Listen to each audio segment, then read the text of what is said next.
Hey everyone, welcome to another edition of Work Smart. I'm Josef Katz, and I'm here again with KettleSpace co-founder Dan Rosenzweig.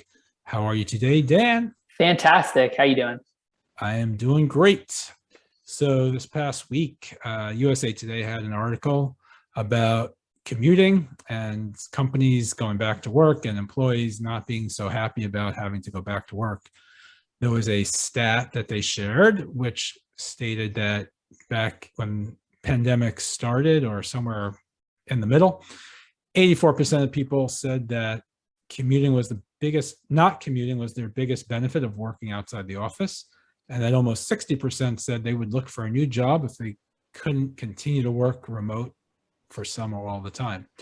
Obviously, these stats would give credence to the news about the Great Resignation and how companies are going to start losing lots of people if they force people back. So what do you think about it? And what do you think companies can do to manage this benefit, so to speak? Yeah. There's a lot there. First and foremost, giving people time back in their days is a benefit. Especially because a lot of us are very busy, and so time, right? As they say, time is money. We're literally increasing the comp that people get by giving them time back, right? So when people talk about flexibility and working remotely as a perk, it's literally can be converted into dollars and cents. Now that said, what we're giving people and employees more of is agency or choice over how they do what they do, right? I think anyone who would not be quick to admit that while the pandemic was very challenging for businesses, most people remained pretty productive, right? If you can't admit that people were productive, then I think maybe your head is buried in the sand, right? So what we found here is if employees are smart and they've realized that they can be just as effective without having to, commute on average, right? It's an average commute, it looks like, is 50 minutes per day, which is 1 hour a day, which over the course of one month is 4 days of the month that people can get back to do what they want, right? That's really compelling. So it's not a surprise to me that people are interested in finding this. And I think right now it's viewed as a perk. And the smart companies are going to sort of lead with that as a way to induce really talented people to come join their teams.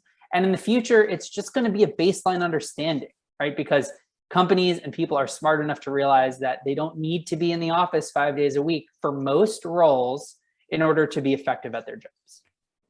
So our last conversation, we talked about Amazon and how they were putting the decision-making in the hands of their directors so that they could decide for their teams what makes most sense. So some forward-leaning thinking and leading companies are starting to do that, right? They understand that people can be productive outside of the office and they can be in the office to do certain kinds of work, and best left up to the people who are doing the actual work versus someone in an ivory tower somewhere.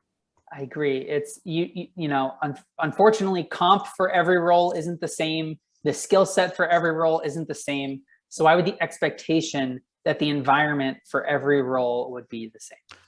And for what it's worth, I hate commuting. So I'm actually a fan of working remote and on occasion getting together with people. Well, here's the second piece of it.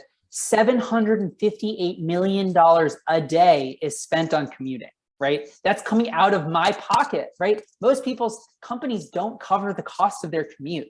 So it's a twofold. It's not just time is money, opportunity cost, theoretical dollar savings, right? That I've been talking about before. It's literally gas, it's bus fare, it's train fare, et cetera, right? This is what they would call, the double-edged sword of it. It's except in this instance, they both work in our favor. Companies, your employees are smart, they get it, right? If you acknowledge their humanity and their agency here, you're going to be more effective than your competition in attracting talent moving forward. Well, if you're a business leader and you have questions about how to bring your teams back and figure out remote work, hybrid work, work near home, from home, give us a call. KettleSpace can be reached at hello@KettleSpace. Dan can be reached at Dan@KettleSpace. And I am Joseph at KettleSpace. feel free to leave us a comment, and we hopefully will hear from you soon and look forward to our next chat. Have a great day. Thanks again, Dan. Thanks.